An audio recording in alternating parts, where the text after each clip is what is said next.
going to be a fun show. But first, we're going to have to talk about something pretty disappointing, fellas. It's I don't know if you guys know what's going on, but something happened over the weekend.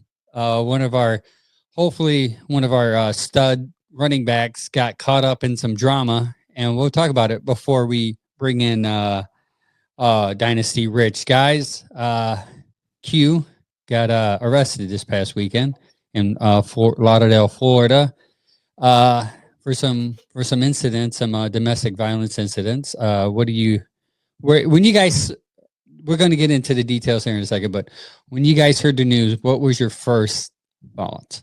Sam, you go first.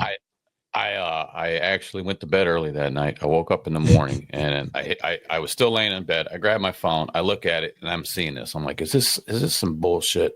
I said, please tell me this is not true. I got it right away. And Jen was on the couch. I said, Quinshon Judkins, did he get arrested? She's like, yep. I'm like, come on, not Q, man. I was like, oh man. Guys, we've been talking about him coming aboard and with Dylan Sampson and Ford and them guys working together and these two tight end sets and everything. I'm just starting to melt. I'm just like, come on, dude, please let this not be true. But it most definitely was true. So I was very upset, disappointed. I mean, I'm sure we all were. I know I was for a fact.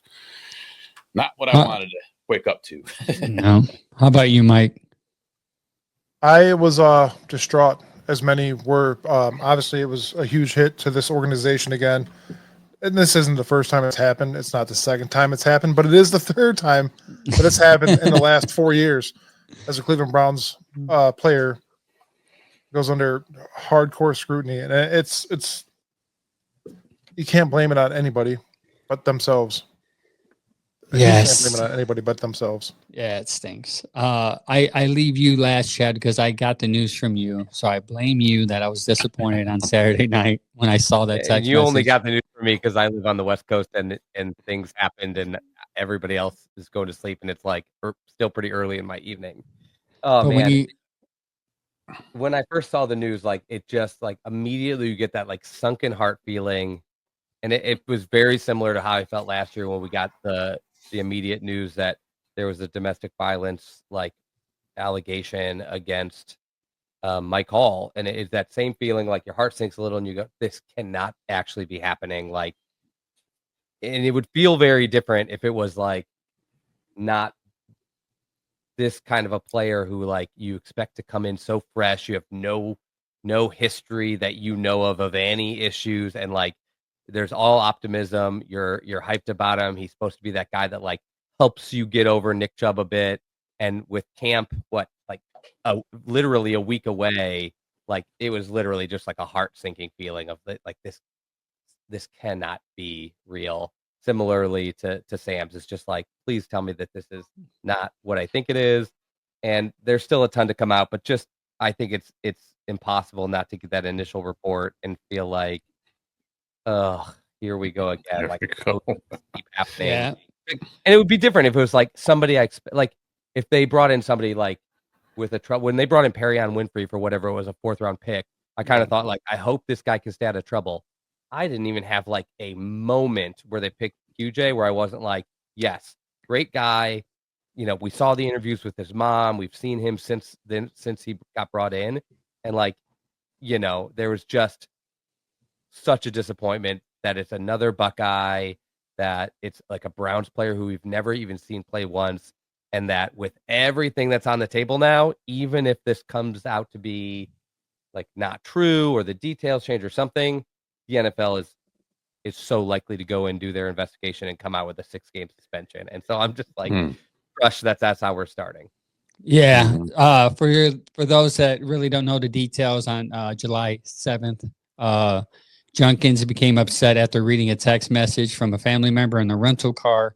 After leaving the airport, Judkins allegedly punched the victim in the mouth and chin, allegedly. The victim later moved to the back seat with the vehicle where the argument continued.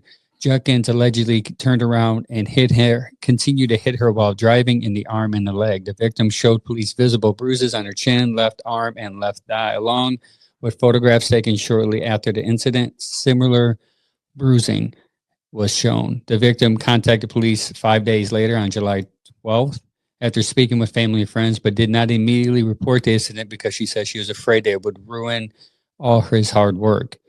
Initially, she felt basically bad because of the success of his career. The victim stated that she and Judkins previously reside together as if a family between May of 2024 and December of 2024, and had rekindled an intimate romantic relationship June of 2025. So a lot more probably still going to come out of this. It's not good. I initially went live and talked to our precious followers and fans of the event. So I got a lot of people, a lot of feedback from them. At the time it was new. A lot of people was like, there's still a lot of holes in the stories. And now that these holes seem to be filling in, you're kind of like, dang, dude. It's like exactly what Chad did. Like, we had this nice tour that we were hoping to see. Now we're going to have to shelf it, and hopefully, he learns from this, gets the help that he needs, and then, we can go from there.